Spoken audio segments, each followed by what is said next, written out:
So this is how to transfer a tax-free savings account or a TFSA from Manulife over to Wealthsimple. Once you guys open up Wealthsimple, go to the very bottom and select on the move icon or the arrows that are pointing in opposite directions. Once you're here, scroll down to accounts and select transfer account to Wealthsimple. Then press get started. Under most popular, if you were to scroll down, you will find Manulife. Go ahead and select it. It's going to ask you for a recent statement, so go ahead and press got it there. Now type in where your investment accounts are located. So there's a bunch of different options here. I will just go ahead and select the top one as an example and then press next.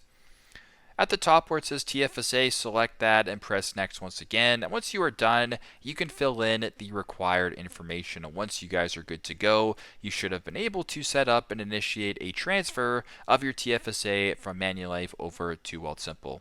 Thanks again for watching and hope this helps.